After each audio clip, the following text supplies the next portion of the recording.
우리 방금 할렐루야 찬양대에서 광대하신 주 찬양했는데요. 그 하나님께서 지금 이 시간에도 우리와 함께 하시는 줄 믿으시기 바랍니다.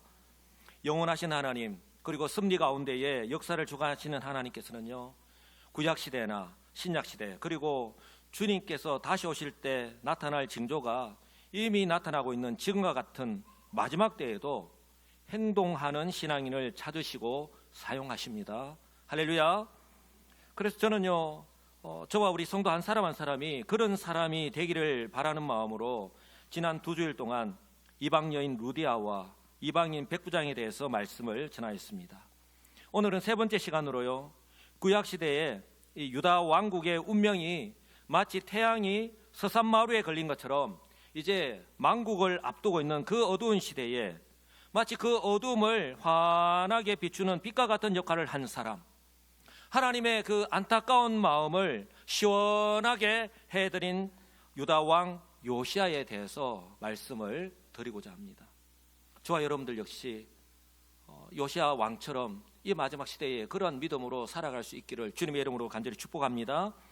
요시아는요, 남유다 왕국 이 345년의 기간 동안에, 그리고 20명의 왕들 가운데 있어요, 하나님께서 인정하시는 사람, 왕들 다 마음에 든다면 얼마나 좋겠습니까? 북이스라엘의 19명의 왕 가운데서는요, 하나님의 말씀대로 하나님 마음에 든 사람이 한 명도 없습니다. 그 말은 곧 하나님의 말씀과는 전혀 상관없이 살았다라는 것이죠. 유다의 20명의 왕 가운데에서 그나마 4명의 선한 왕 가운데의 한 명이 바로 이 요시아 왕입니다. 보시는 대로 아사 왕, 여호사밧 왕, 그리고 히스기야 왕, 그리고 요시아 왕인데요, 다 이 활동했던 시대, 그 시대는 다 다릅니다. 그 가운데서 하나님께서 이러한 왕들을 들어서 역사하신 것입니다. 유다 왕 요시아에 대한 내용은요, 오늘 우리가 23장 21절부터 읽었지만 22장부터 23장까지 기록하고 있습니다. 그 이유는요, 유다 왕국의 남유다 왕국의 역사에서 이 요시아 왕의 통치가 그만큼 중요하기 때문입니다. 이미 말씀을 드린 것처럼 요시아 왕이 통치할 때는요, 이미 하나님의 마음이 유다 왕국에서 떠났습니다. 하나님의 심판을 앞두고 있을 때입니다. 우리는요, 어떤 일을 하려고 할 때에 환경 탓을 많이 합니다. 시간이 되어야지, 건강이 되어야지, 환경이 받쳐줘야지 그 일을 할 수 있지. 그런데요, 요시아 왕이 통치할 때는요, 그런 환경이 아니었습니다. 그런 환경 속에서도 요시아는 아직 어린 나이임에도 불구하고 왕으로서, 바로 지금 이때의 한 나라의 왕으로서 자신이 해야 될 사명을 깨닫고 과감하게 행하였습니다. 하나님께서는 오늘 이 말씀을 통해서 저와 우리 성도 한 사람 한 사람에게 이처럼 믿음으로 행하는 한 사람으로 말미암아 한 나라가 얼마든지 변화될 수 있다라고 하는 것을 보여주십니다. 그리고 저와 여러분들에게요, 이 시대와 또한 교회와 성도들에게는요, 가정이 변화될 수 있고 또 믿음의 공동체 역시 얼마든지 새롭게 또 변화되고 세워갈 수 있다라고 하는 것을 교훈하십니다. 그만큼 저와 여러분들 한 사람 한 사람이 중요한 것입니다. 오늘 요시아 왕 이처럼 긴 지면을 사용하면서까지 요시아 왕이 어떻게 행하였는지를 소개하는 이유입니다. 요시아 왕의 통치는요, 앞서 말씀드린 것처럼 시기적으로 보면 하나님께서 유다 왕국을 심판하시기로 작정하신 후입니다. 우리가 읽지는 않았지만 열왕기하 21장 10절 이하를 보시면 이렇게 말씀합니다. 여호와께서 그의 종 모든 선지자를 통하여 말씀하여 이르시되, 분명히 말씀합니다. 그의 종 모든 선지자들을 통하여 말씀했다 합니다. 한두 사람이 아닙니다. 모든 선지자를 통해서 동일하게 말씀하신 거예요. 무엇을요? 유다 왕 므낫세가 바로 요시아 왕 할아버지입니다. 조부입니다. 이 가증한 일과 악을 행함이 그 전에 있던 아모리 사람들의 행위보다 더욱 심하였기 때문이라고 말씀합니다. 여러분, 아모리 사람들 들어보신 적 있죠? 아모레 퍼시픽 화장품 광고에 나오는 사람이 아닙니다. 이 아모리 사람들, 바로 아브라함 그 때부터 가나안 땅에 살았던 대표적인 이 족속인데요. 창세기 15장에 이 아모리 족속이 등장합니다. 하나님께서 아브라함에게 약속을 하죠. 애굽으로 내려가면 이제 너희 후손들을 이곳으로 다시 인도해야 될 텐데, 바로 아직 이 아모리 족속의 죄악이 이르지 않았기 때문에, 차지 않았기 때문이라고 합니다. 이 말은 아모리 족속의 죄악이 얼마만큼 심하였는가 하는 것을 우리에게 보여주고 있는 거예요. 그런데 오늘 뭐라고 합니까? 그 전에 있던 이 아모리 사람의 행위보다 뭐요? 더욱 심하였다라고 말씀합니다. 그 이스라엘 백성들이, 하나님의 백성들이 어떻게 살았는가 하는 것을 알 수 있죠. 또 그들의 우상으로 유다를 범죄하게 하였도다. 그러므로 이스라엘의 하나님 여호와가 말하노니 내가 이제 예루살렘과 유다에 재앙을 내리니 듣는 자마다 두 귀가 울리리라. 하나님은 반드시 그렇게 행하시고 그 죄악이 우리가 생각하는 것 그 이상이라는 거예요. 사랑하는 성도 여러분, 하나님께서 경고하시는 말씀이 아닙니다. 이 말씀은요, 이제 곧 심판하시겠다는 말씀입니다. 바로 그때가 가까이 다가왔다라고 하는 것입니다. 실제로요, 이 요시야 왕 이후에 불과 4년 뒤에, 불과 몇 년 뒤에요? 예, 불과 4년 뒤에 요야김 왕 때예요. 바벨론에 1차로 이 이스라엘 백성들이 포로로 잡혀갑니다. 그리고 2차로 잡혀가고, 그리고 불과 23년 뒤에 시드기야 왕 때요, 나라가 망합니다. 성전은 무참히 파괴됩니다. 그리고 이스라엘 백성들이 그 수천 킬로미터 떨어진 그 바벨론에 3차로 포로로 잡혀갑니다. 그러니 오늘 15절의 말씀, 이는 애굽에서 나온 그의 조상 때부터 오늘까지 내가 보기에 악을 행하여 나의 진노를 일으켰습니다 라고 하는 이 말씀, 이미 그들의 죄는 차곡차곡 마일리지가 쌓여왔던 거예요. 그리고 이제 결정적으로 하나님을 격동시킨 것, 하나님께서 심판하시겠다라고 작정하신 것은 바로 므낫세 왕. 55년 동안 그 유다 왕국, 그리고 남북 이스라엘을 다스리는 왕들 가운데 또 제일 오래 다스렸어요. 55년 동안 이 악한 왕이. 하나님께서 결정적으로 작정하시게 되는 것이죠. 한 사람으로 말미암아 하나님의 심판이 임하게 되고요, 한 사람으로 말미암아 하나님께서 다시 그 공동체를, 한 나라를 새롭게 하시는 것을 우리에게 보여주시는 겁니다. 하나님께서 얼마나 오랜 시간 동안 참으셨는가 하는 것을 우리에게 보여주십니다. 그러므로 사랑하는 성도 여러분, 하나님께서는 지금도 참으시고 계신다라고 하는 사실을 꼭 기억하시기 바랍니다.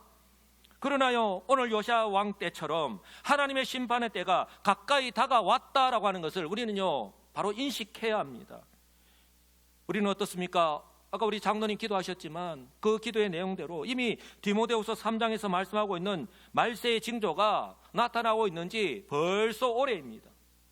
예수님께서 오늘 밤에 얼마든지 재림하실 수 있습니다. 사도 베드로가요, 그 예수님의 재림에 대해서 시편 90편 4절을 인용하여서 이렇게 말씀합니다. 주께는 하루가 천년 같고 천년이 하루 같던 이 한 가지를 잊지 말라라고 겉면의 말씀과 함께 경고를 하고 있습니다. 영원하신 하나님의 관점에서 보면 인간의 이 천년 같은 긴 시간도 하루로 여기신다는 것. 그러나 인간의 이 하루처럼 짧은 시간도 천년처럼 하나님께서 여기시고 기다리신다는 거예요. 사랑하는 성도 여러분, 하나님께서는 지금도 지켜보고 계시고 기다리고 계십니다. 왜냐하면요, 하나님의 뜻은 심판하시는 것이 목적이 아니라 모든 사람이요 회개하고 구원받기를 원하시기 때문입니다.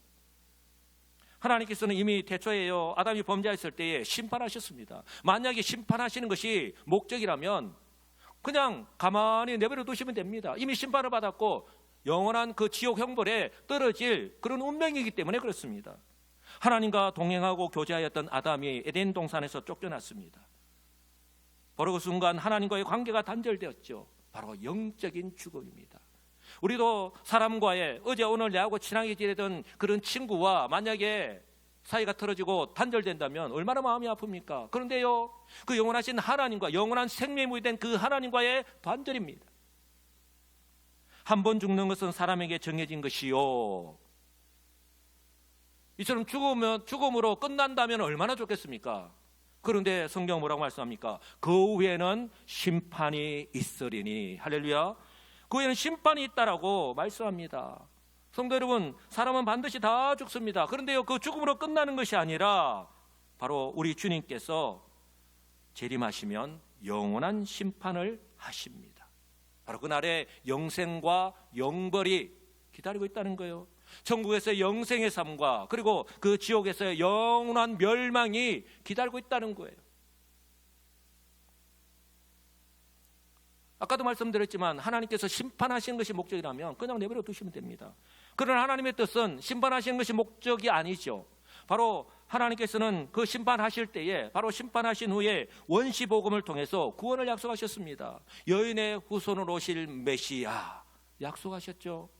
그리고 2000년 전에 바로 독생자를 이 세상에 보내셔서 첫 번째 유월절을 통해서 바로 이스라엘을 애굽에서 구원하신 그것을요 이제 마지막 유월절에, 자, 제가 첫 번째 유월절이라고 말씀드렸습니다. 유월절 하도 이제 말씀 많이 들었기 때문에 우리 성도들 너무나도 잘 아실 거예요. 그 밤에, 흑암이 깊은 밤에 이스라엘 백성들 그 좌우 문설주와 문인방이 바른 그 어린 양의 피를 보고 하나님께서 죽음의 그림자가 넘어갔습니다. 그러나 그 땅에 있는 애굽의 모든 초태생들, 짐승들까지 포함해서 다 죽었습니다. 그리고 그 유월절을 기점으로 이스라엘 백성들이 출애굽을 했죠.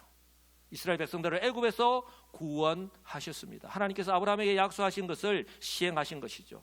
그리고 이제 마지막 유월절, 우리 예수님께서 보라 세상 죄를 지고 가는 하나님의 어린 양이로다 라고 세례요한이 그렇게 외쳤는데요, 그 마지막 유월절에 우리 주님께서 친히 화목제물이 되셔서 몸 찢기시고 피 흘리심으로 말미암아 바로 하나님께서 이처럼 태초에 약속하신 그 구원의 약속을 완성하셨습니다. 할렐루야. 바로 그 예수님 때문에, 그 예수님을 믿음으로 저와 여러분이 구원받고 하나님의 자녀가 되고 지금 하나님 앞에 나와서 예배하고 있는 줄 믿으시기 바랍니다. 하나님께서 하신 약속 말씀 이대로입니다. 하나님이 세상을 이처럼 사랑하사 독생자를 주셨으니 이는 그를 믿는 자마다 멸망하지 않고 영생을 얻게 하려 하심이라. 하나님이 그 아들을 세상에 보내신 것은 세상을 심판하려 하심이 아니로 그로 말미암아 세상이 구원을 받게 하려 하심이다. 분명하게 말씀합니다. 하나님은 심판이 목적이야. 심판하셨죠. 불순종했기 때문에. 그러나 그 심판이 목적이 아니라 구원이 목적이기 때문에 하나님의 마음은 바로 사랑임을, 그 하나님의 본심이 사랑임을 분명하게 보여주십니다. 그리고 그것이 변함이 없다고 하는 것을 우리가 알 수 있습니다. 그러므로요, 지금 이 시대를 살아가고 있는 성도들 역시 지금 현재 나타나고 있는 이 말세의 모습을요 바로 보고 바로 깨닫는 그런 통찰력이 필요합니다. 그리고요 삶을 다시 한 번 더 재정립하여서 오늘 요시아 왕처럼 그 믿음대로 바로 행하면서 살아가는 것이 참으로 필요하다라고 하는 사실입니다. 이를 위해서 마치 요시아 왕처럼 각자의 삶의 현장에서 하나님께서 하신 그 말씀을 기억하고 그 말씀대로 바로 행하면서 살아갈 수 있기를 주님의 이름으로 축복합니다.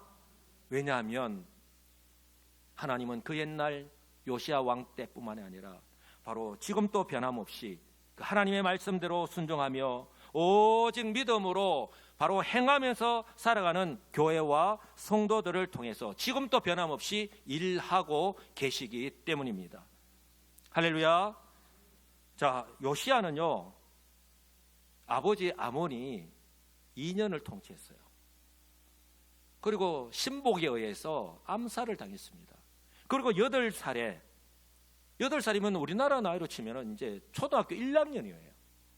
바로 8살이라는 어린 나이에 왕위에 올랐습니다. 그리고 31년 동안 그 긴 시간 동안 유다 왕국을 통치했는데요. 그런데 성경을 보면 어떤 왕들은 이 열왕기상 하나, 아니 열왕기 하나 아니면 우리 역대기를 보면 어떤 왕들은 서너 줄 짧게 소개합니다.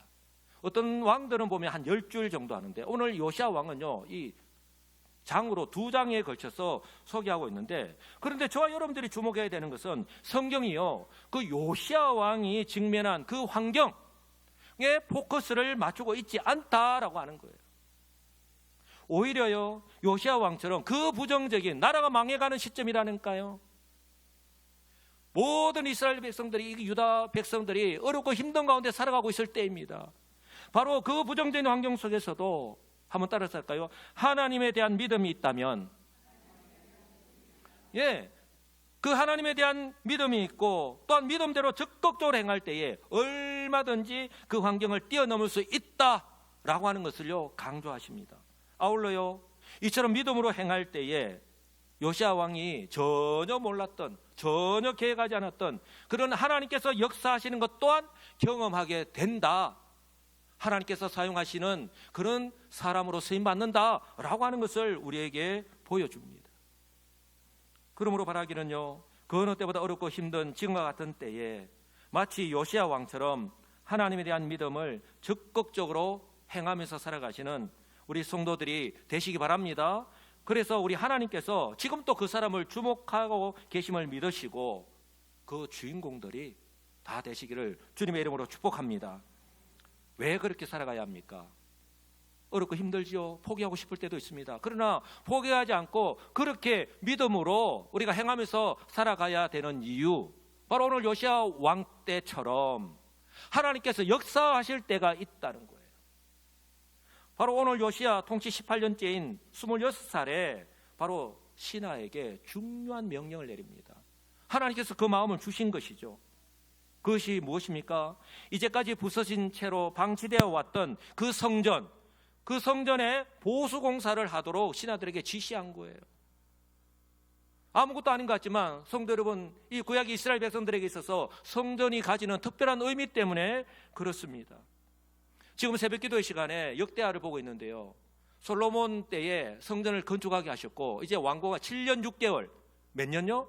7년 6개월에 걸쳐서 성전을 건축하게 됩니다. 그리고 왕고하고 난 뒤에 봉헌식을 하면서 그 하나님 앞에서, 이스라엘 백성들 앞에서 하나님께서 어떻게 역사하셨는가 하는 것을, 그리고 이 성전이 가지는 의미에 대해서 그렇게 말씀을 선포합니다.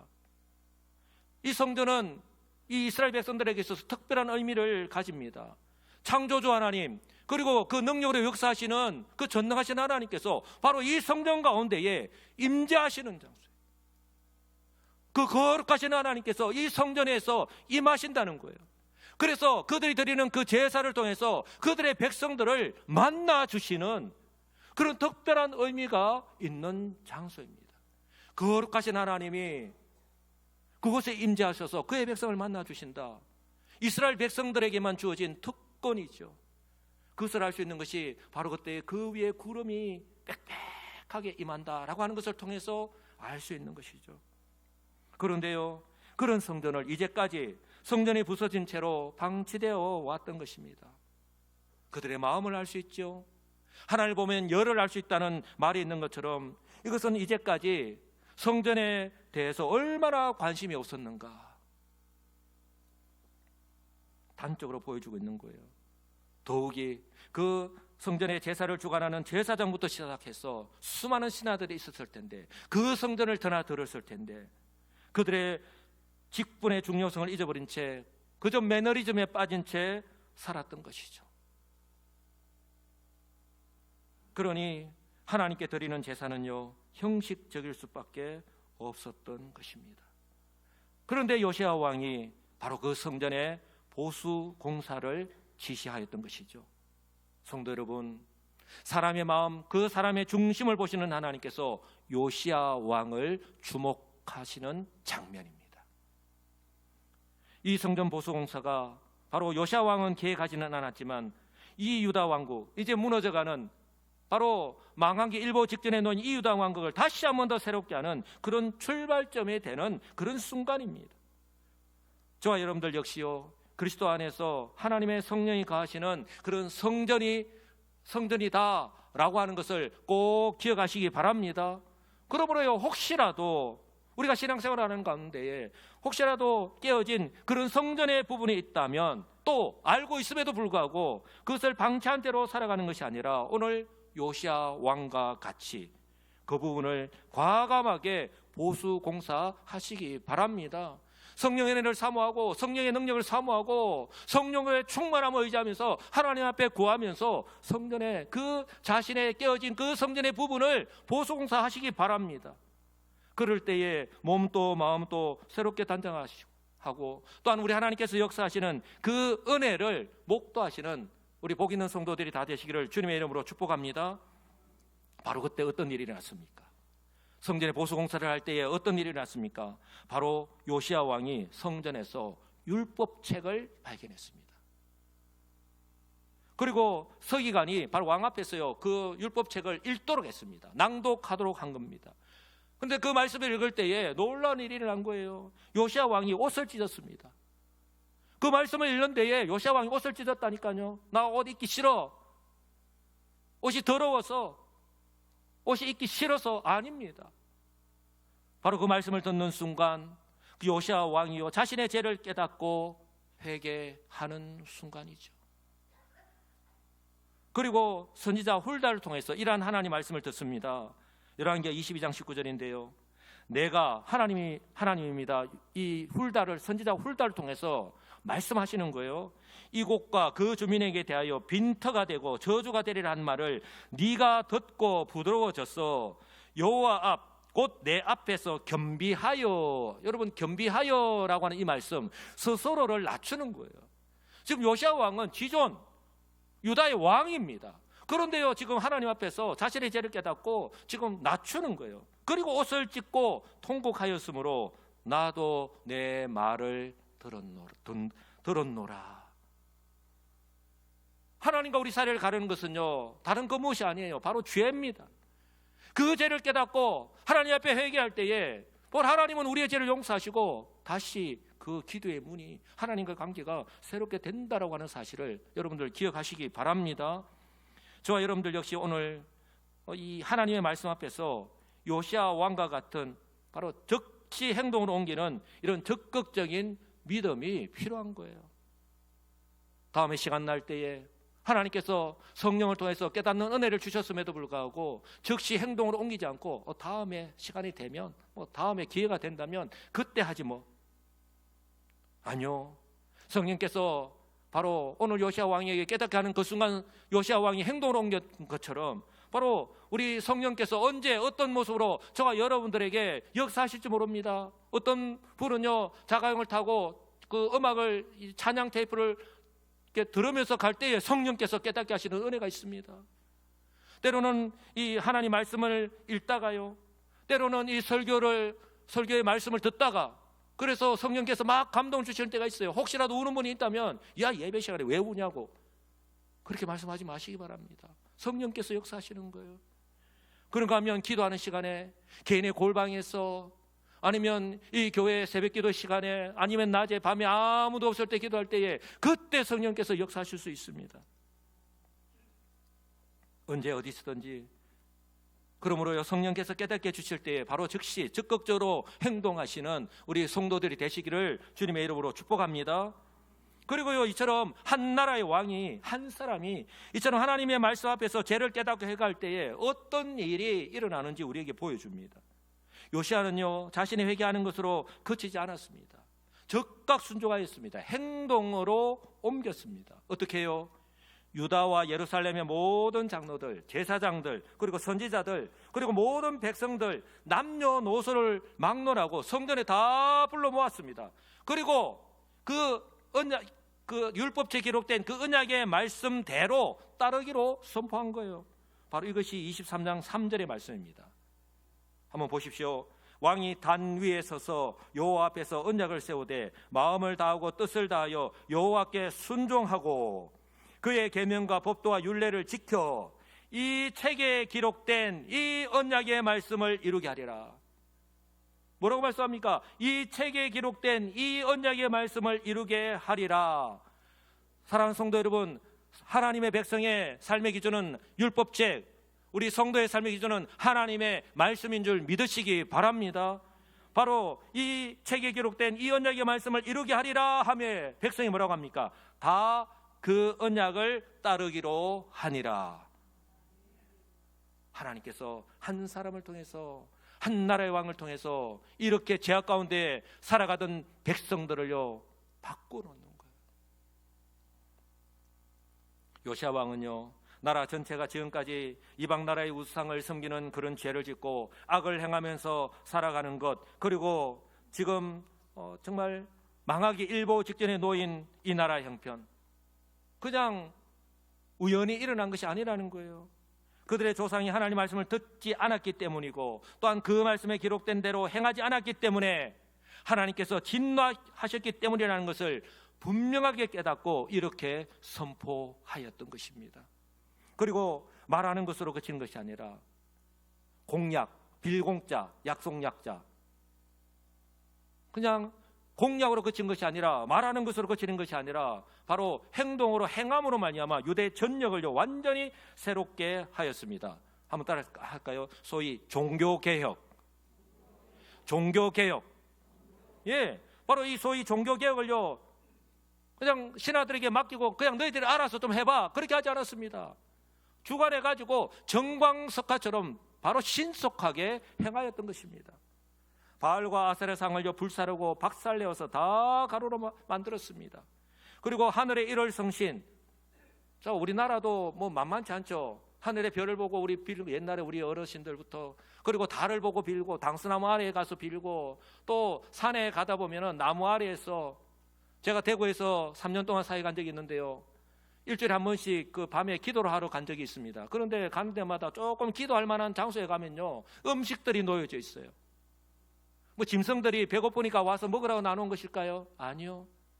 그 음식을 차려놓고 내 손을 들어달라고 비는 거예요. 그것에서. 그런 장소가 얼마나 많은지 몰라요. 이 구약의 이 유다 백성들처럼 우리나라 역시 이 우상 숭배하면 만만치 않죠. 이처럼 하늘의 일월 성신을 섬기기 위해 만들어 놓은 모든 것들 다 불살랐습니다. 특히 저는 이것이 가장 중요한 것이라 생각하는데요, 바로 우상 숭배의 근원지라고 할 수 있는 유다 모든 성읍에 흩어져 있는 산당, 한번 따라서 할까요? 산당. 예, 그 산당들을 폐하였습니다. 아마 성경을 읽다 보면 이제 산당이 나오면 그 산당이 어떤 역할을 하였는가 알게 될 텐데요, 이 산당은 마치 우리 몸에 있는 암과도 같은 존재예요. 죽이려고 해도 죽지 않는 거예요. 그동안 많은 왕들이요, 아까 선한 왕들 제가 말씀을 드렸잖아요, 많은 왕들이 종교개혁을 시행했습니다. 그런데요 종교개혁은 시행했는데 이 산당만큼은 바로 폐하지 못했어요. 제거하지 못하였던 거예요. 바로 실패할 수밖에 없었던 이유가 바로 그들의 이권, 뭐 정치적인 이권, 경제적인 이권, 그리고 어떻게든 살아남아야 되니까 그것과 결부되어 있었고, 그것이요 한두 군데가 아니라 유다 모든 성읍, 마치 암과도 같이 자리매김을 하고 있었기 때문에 그렇습니다. 그러니 사람들이 그렇게 했지 않겠습니까? 종교개혁을 시행할 때 저 산당은 아마 제거하지 못할 거야. 이전에 왕도 그랬는데 실패했는데. 그러니 하나님께서요 이 하나님께 솔로몬을 통해서 성전을 만들게 하시고, 또 이곳에서 하나님을 예배하도록 명령하였는데, 이 산당이 어떤 역할인가? 그 말씀대로 순종하여서 그 율법을 따라서 예루살렘에 있는 그 성전에서 하나님을 예배하는 것이 아니라 뭐라고 하냐면, 굳이 예루살렘에 있는 성전에 갈 필요가 있느냐, 중요한 것은 하나님 예배하는 건 아니냐, 하나님 예배하면 되지. 그래서 유다 전체에 이 산당을 만들어 놓고 그곳에서 하나님을 제사하기만 하면 되지, 굳이 예루살렘에 갈 필요 없이 자기 편의대로, 자기가 원하는 대로 예배하는 곳이 뭐라고요? 바로 산당이에요.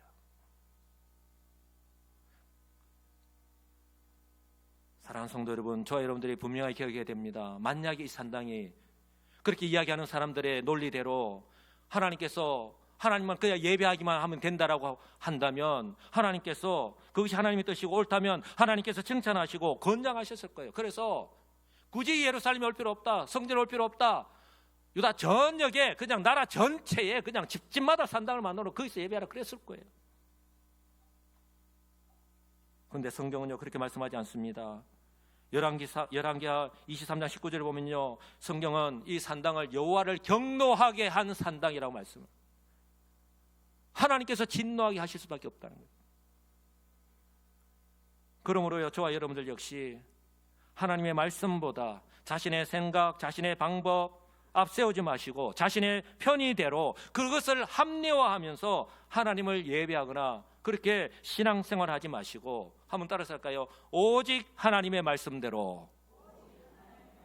예, 오직 하나님의 말씀대로. 하나님 말씀 앞에서는요, 저와 여러분들이 아멘 하고 따르면 되는 거예요. 하나님의 말씀대로 순종하시는 성도들이 되시기를 주님의 이름으로 간절히 축복합니다. 성도 여러분, 요시야 왕은요, 이처럼 유다 전역에 있는 그 산당을 완전히 제거하기 위해서 일일이 신하들을 보내서 전수조사까지 하면서 싹 다 완전하게 제거하였습니다. 그리고요, 그 산당에 있는 제사장들, 원흉이라고 할 수 있죠. 그 제사장들을 제단 위에서 보란 듯이 다 죽였습니다. 이 부분을 성경은 이렇게 말씀합니다. 자, 열왕기하 23장 19절인데요. 우리 다 같이 한 목소리로 읽겠습니다. 전에 이스라엘 여러 왕이 사마리아 각 성읍에 지어서 여호와를 경노하게 한 산당을 요시야가 다 제거하되 또 거기 있는 산당의 제사장들은 다 제단 위에서 죽이고 예루살렘으로 돌아왔더라. 아멘. 형식적으로 종교개혁을 시행하지 않았다는 거예요. 사람들이 산당은 아마 못 제거할 걸 지금까지 버텼는데, 이전의 왕들도 그랬는데, 아니요, 요시야 왕은요 모든 상다들 싹 다 제거했습니다. 제사장들까지 다 그 제단 위에서 다 죽였습니다.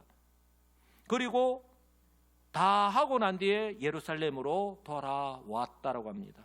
그리고 오늘 24절에서도 이렇게 말씀합니다. 유다 땅과 예루살렘에 보이는 신접한 자, 점쟁이, 드라빔, 우상과 모든 가정한 것을 다 제거하였다라고 말씀합니다.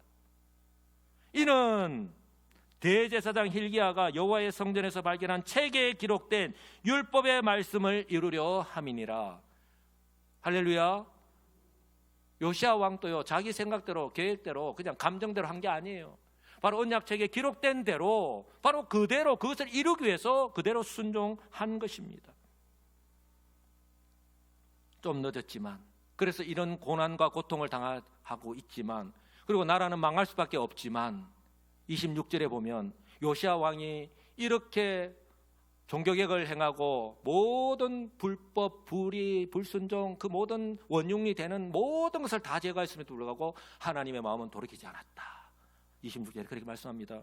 그럼에도 불구하고 왕으로서 지금 이때에 자신이 해야 하는 사명인 줄 알고 감당하였던 것입니다. 그리고 요시야 종교개혁의 핵심이자 마침은 바로 유월절을 다시 지키라고 명령한 것입니다. 21절 보시면 왕이 뭇백성에게 명령하여 이르되 이 언약책에 기록된 대로 너희의 하나님 여호와를 위하여, 그들 위해서가 아니에요, 여호와 하나님을 위하여서 유월절을 지키라라고 명령합니다. 사랑하는 성도 여러분, 저와 여러분이 역시요 이 말씀을 주목해야 되는 이유는 요시야 왕이 유월절을 지키라고 명령하기 전까지 무려 300년 동안, 몇 년 동안요? 300년 동안 이 이스라엘 백성들이요 이 유월절을 지키지 않고, 유월절을 지키지 않았다는 말은 하나님 말씀이 그들에게 없었다는 거죠. 하나님 말씀을 잊어버린 채 살았다라고 하는 것을 의미하는 거예요. 22절입니다. 사사가 이스라엘을 다스리던 시대부터 이스라엘 여러 왕의 시대와 유다 여러 왕의 시대에 이렇게 유월절을 지킨 일이 없었다라고 말씀합니다. 이것을 쉽게 풀어서 설명해 드리면, 사사가 이스라엘 다스리는 시대 언제입니까? 요수아가 죽고 난 후입니다. 그리고 이스라엘 여러 왕의 시대, 바로 북이스라엘의 19명이 다스리던 왕, 그리고 유다 여러 왕의 시대, 바로 지금 요시야 왕 때까지 남유다의 왕들이 다스리던 그 시대를 의미하는 거예요. 그때까지. 사랑하는 성도 여러분, 이 말씀은요 430년간 애굽에서 대대로 노예 생활하였던 그들을 애굽에서 구원하여 주신 그 여호와 그들의 하나님을 잊어버린 채, 이것이 불순종입니다. 하나님을 잊어버리는 것, 하나님은 내 마음에 모시지 않는 것, 이게 불신앙이에요. 그리고 하나님의 말씀과는 상관없이 살아가는 것, 이게 불순종입니다. 바로 그런 삶을 살았는 것을 의미하는 겁니다. 하나님은 출애굽한 뒤 가나안 땅에 들어갈 때 그들에게 분명하게 말씀하셨습니다. 여호수아 1장 8절에 이 율법책을 그들에게 주신 언약을 맺으면서 그들에게 주신 이 율법책을 내 입에서 떠나지 말게 하며 주야로 그것을 묵상하여 그 안에 기록된 대로 다 지켜 행하라. 그리하면 내 길이 평탄하게 될 것이며 내가 형통하리라. 그러나 그들은 어떻습니까? 그들의 정체성을 잊어버린 채 하나님께서 가장 싫어하시는 이방 나라의 우상을 만들고 절하고 섬기는 죄악 가운데에 살아갈 수밖에 없었던 거예요. 하나님께서는 율법을 통해서 분명하게 이 유월절을 포함해서 3대 절기를 지키라고 명령했습니다. 왜냐하면 가나안 땅에서 그들의 삶의 성패를 좌우할 만큼 중요하기 때문에 그렇습니다. 그들을 애굽에서 구원하신 분이 바로 여호와 그들의 하나님이다 라고 하는 것을 결코 잊어서는 안 되기 때문에, 이것이 그들의 정체성과도 결부되기 때문에, 왜요? 가나안 땅에 있는 아까 아모리 족속들 대표하는 가나안 족속이라 그랬잖아요. 그들과 동일한 삶을 살아가서는 안 되기 때문에 그런 거예요. 하나님의 백성으로 새로운 삶을 살아갈 수 있기 때문에 그렇습니다. 더욱이 그들에게 있어서 여호와 하나님이 없었다면 오늘의 그들은 결코 있을 수 없기 때문에 그렇습니다. 그러나 오늘 이 말씀처럼요, 그들은 이 300일이라는 긴 세월 시간 동안 유월절을 지키지 않았던 것이죠.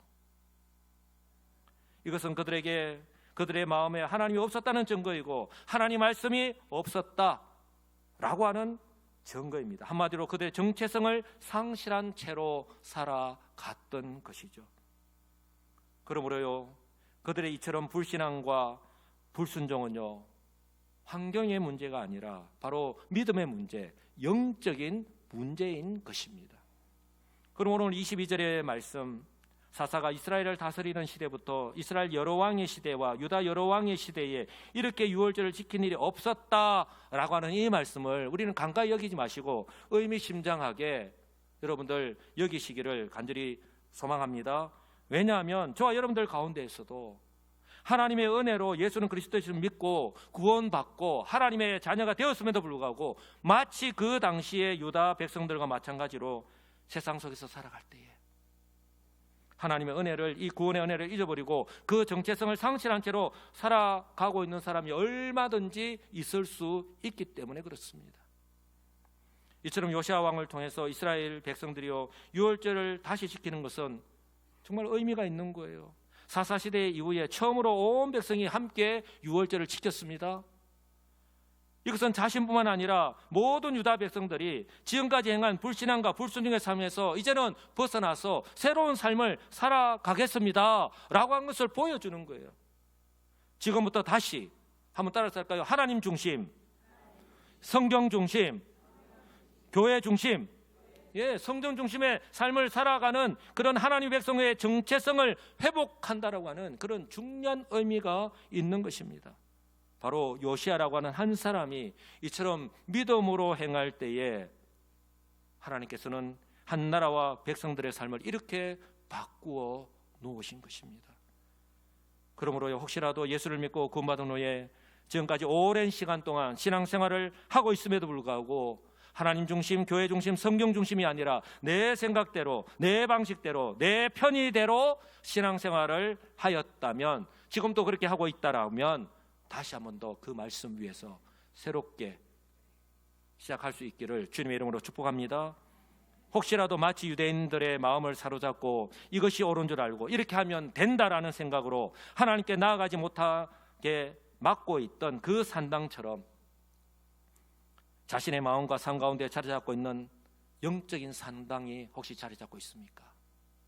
그것이 오래된 습관이든지 아니면 영적인 게으름이든지 그것이 사람이든지 직장이든지 그것이 무엇이든지 간에 성도 여러분, 오늘 요시아 왕처럼 유다 전역에 있는 산당을 헐고 제사장들을 그 제단에서 죽인 것처럼 완전하게 제거하시기 바랍니다.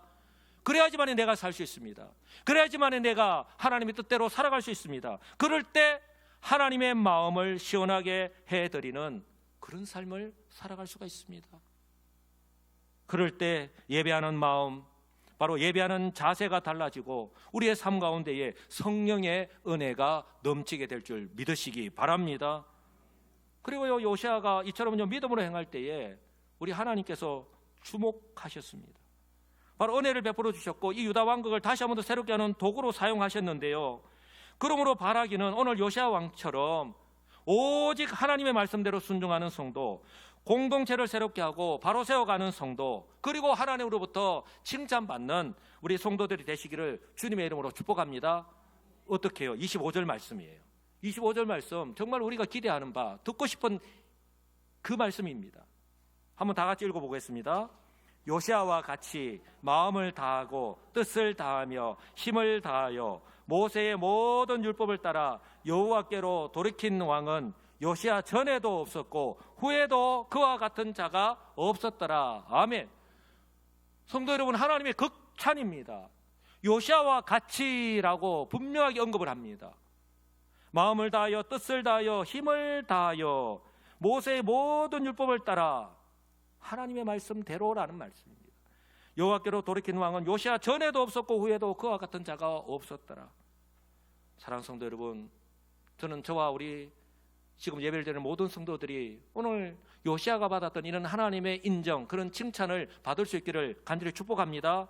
그러므로 다시 한 번 더 오늘 자신의 이름으로 한번 고백할 때에 고백하는 것으로 거치는 것이 아니라 이 고백대로 행하면서 살아가시는 우리 성도들이 되시기를 우리 주님의 이름으로 간절히 축복합니다. 자, 화면에 뜬 대로 우리가 읽고 한번 고백해 볼 텐데요. 저기에 저 이름이 있는데 저 이름 해주시면 저는 좋습니다. 예. 자기 이름을 넣어서, 아셨죠? 자기 이름을 넣어서 하나님 앞에서 고백하고 그렇게 살아갈 수 있기를 바랍니다. 시작. 수시민교회에서 건조와 같이 마음을 다하며 뜻을 다하여 힘을 다하여 모세의 모든 율법을 따라 여호와께로 돌이킨 성도는 건주 전에도 없었고 후에도 없었더라. 아멘. 그럼에도 불구하고 저의 이름을 불러주셔서 감사합니다. 제가 그렇게 또 살아가도록 우리 성도님들, 우리가 이 고백한 대로 이렇게 행하면서 살아가심으로 하나님께서 사용하시는 사람, 우리의 가정이 변화가 되고 우리 여수시민교회가 다시 한 번 더 새롭게 되는, 고로 하나님께 칭찬받고 인정받는 삶을 살아가시는 복 있는 성도들이 다 되시기를 우리 주님의 이름으로 간절히 축복합니다. 아멘.